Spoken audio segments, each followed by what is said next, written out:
Bonjour, vidéo courte, bon Wesak à tous. Ce soir c'est la pleine lune, on est en plein Wesak, c'est merveilleux. Vous le savez pour ceux qui me suivaient et qui avaient déjà partagé plusieurs années avec moi sur Wesak, c'est ma fête préférée. Moi c'est comme un enfant à Noël. Je souhaitais simplement vous proposer pour ceux qui souhaitent le fêter, du coup je te propose la pratique du mantra Om Mani Padme Hum que tu trouveras sur ma chaîne d'une version et ailleurs aussi d'autres versions beaucoup plus classiques. Je te propose la prière qui est recommandée pour le Wesak où nous sommes des milliers dans le monde entier, partout, à pratiquer. C'est la grande invocation. Je l'ai mis aussi sur la chaîne YouTube en audio, d'accord en ce moment même, partout dans le monde, on pratique le Wesak, bien sûr, à des horaires différents, et notamment dans la vallée du Wesak. Bénédiction des énergies bouddhiques et christiques, descente de ces énergies bouddhiques et christiques et de toutes les énergies des maîtres ascensionnés, des êtres de lumière, des anges et des archanges, une fois par an. C'est fêté partout dans le monde, on est de plus en plus nombreux, c'est merveilleux.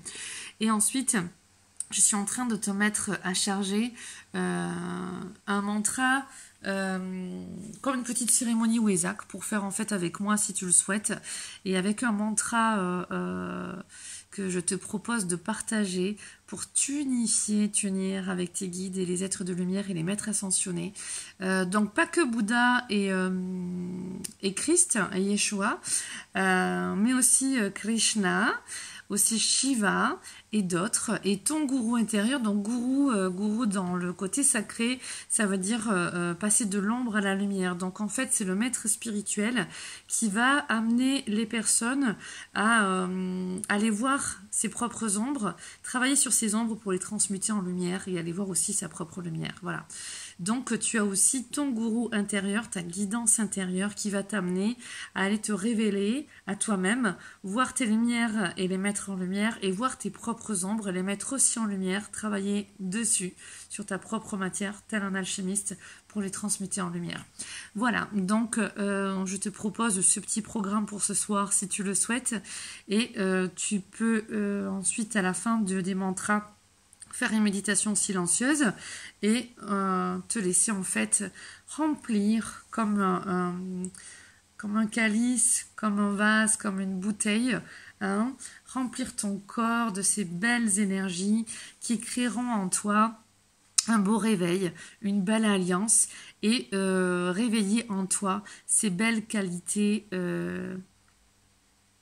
soit latentes, soit qui sont déjà là et qui seront encore plus amplifiées. En fait, de la source à son état pur.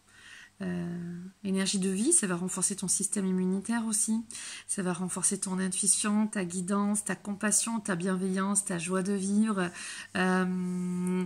ta lucidité, ta clarté, ta clarté mentale, tes impatiences, ça va calmer tes émotions, voilà, ça va t'apporter plein de belles choses, et ça va désencombrer aussi ta route sur cette vie, puisque dès que tu montes ton taux vibratoire, eh bien tout se place sur ta route comme par miracle, et en tout cas tu seras vraiment relié à ces autres mondes, parce que le